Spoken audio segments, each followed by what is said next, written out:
The late David Foster Wallace once told a story, and in that story there are these two young fish swimming along, and they happen to meet an older fish swimming the other way, who nods at them and then says, "Morning, boys, how's the water?" And the two young fish swim on for a bit, and then eventually one of them looks over to the other and goes, "What the hell is water?" A fish that has grown up in water, surrounded by water, it has been touched daily by water, doesn't know anything else other than water. They don't even notice that they are swimming in it because it feels completely normal and natural to them. The same often goes with whiteness in society today. Welcome back to my Thoughtful Thursdays video channel, where every week on Thursday I put out a new thought piece about topics that are relevant to society both inside and outside the church. Now today we are going to be tackling the subject of white privilege. Whiteness exists all around us. It is the air we breathe, the water that we swim in. We see it on TV and movies. White privilege is the invisible and unmerited favor of benefiting from living in a society solely because of the color of our skin. We don't even have to think about it. I almost never think about the color of my skin. I certainly have never felt like the color of my skin was something that was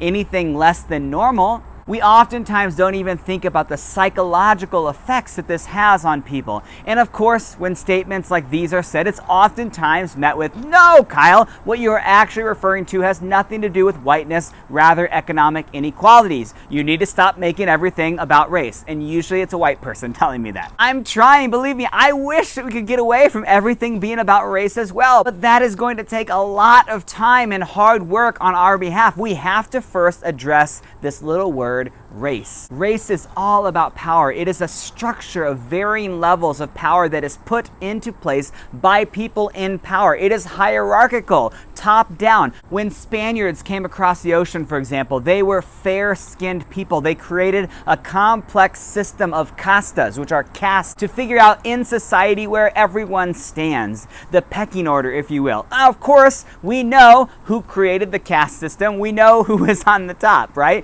The fair-skinned Spaniards. Everybody else fell in line underneath them. They were the culture to strive for, to be like them. They were the norm. It is the same with the way race was rooted in the United States. We have a powerful group of people, men, who literally wrote the rules on what society was to look like. We hold these truths to be self-evident, that all men are created equal, and when I meet Thomas Jefferson, I'm gonna compel him to include women in the sequel work. Fair-skinned white people were on top of that system. Predominantly Christians, predominantly wealthy slave owners. From the genesis of our country, we knew who held the power. There was no question about it. Women obviously were not equal. Slaves obviously were not equal. Native Americans obviously were not equal. We developed our own system of race. The predominant culture was to be the one with a majority of white people. The government would be predominantly white. Laws were going to be written by predominantly white people. Justice was going to be carried out by, once again, predominantly white people. We can't get away from that. We must not shy away from history. We must press into it. We must learn from it. White privilege means that as a white person, I benefit from living in a society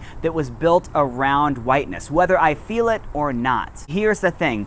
I know that there are people that look like me, who speak like me, who have life hard, who are just barely scraping by, who are deeply impoverished. Literally, no one is arguing against that. That isn't what we are talking about here. Of course, there are white people who are very poor in our country. This is usually about the time when some people want to bring up that the Irish also had it rough when they came to the United States.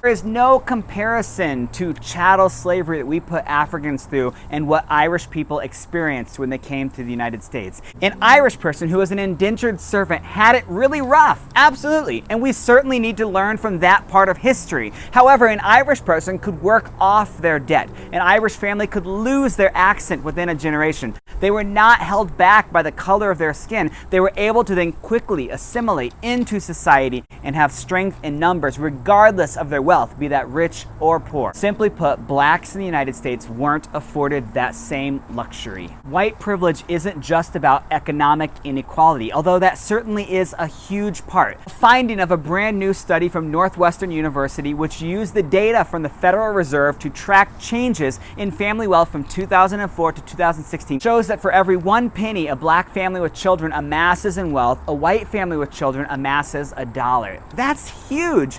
It is economic. I've met people that are like, well, I'm a poor white person. I don't have it any better than the poor black people that are in town. Well, that's a perspective and an opinion. However, almost every stat that I have seen shows that at every financial level, from poverty all the way to the upper class, white people are still better off and have more opportunities to rise up in society. Once again, that makes sense. This country was built on the notion that whiteness was normal. It was the predominant and better society, at least according to the white people that built it. It would only make sense that whiteness would then prevail out of that system. We know how to swim in water. However, there is a major roadblock to the future of not having to talk about race. If race is about power, there has never been a time when white people weren't in power in the United States, when tax codes weren't written by white people, when laws weren't written by white people, when real estate wasn't predominantly a white person's world. It's popular today to talk about reverse racism. If a black person calls out a white person for something that they said that's racist, like, how dare you call out my whiteness? That's reverse racism. No, it isn't.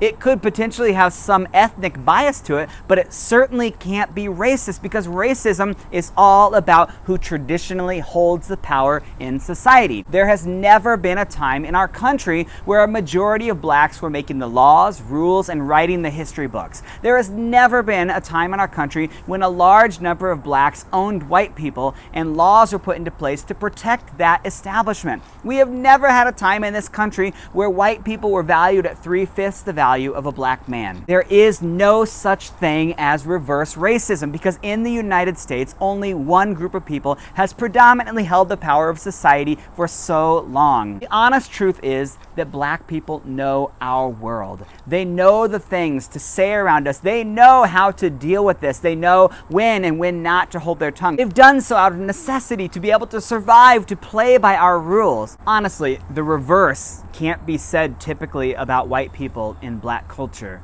We've never lived in a small, impoverished town where the majority of people were black, where you go to the store and all the food caters to black culture and their palate, where you try to buy hair gel or chia seeds and goji berries, but you can't just find the right product, where the Band-Aids even are the wrong color, where the local barber in town doesn't know how to cut your particular hair because it's too straight and thin. We don't even notice the water around us when we're swimming in it, because it's all around us. I remember watching The Wiz live on NBC back in 2015, and I remember the outrage that I saw of some white people online, like, how dare they have a cast of all black people? That's reverse racism. You can't do that. How do you think it would make black people feel if they made a version of The Wiz with just a white cast? Oops, see what just happened there? We swim in the water and we don't even notice it. Well, friends, that's all the time we have today. Next week, we're going to be taking a look at a little thing called black on black crime. Hint, it doesn't exist. Don't forget to subscribe and join me next Thursday, same time, same place.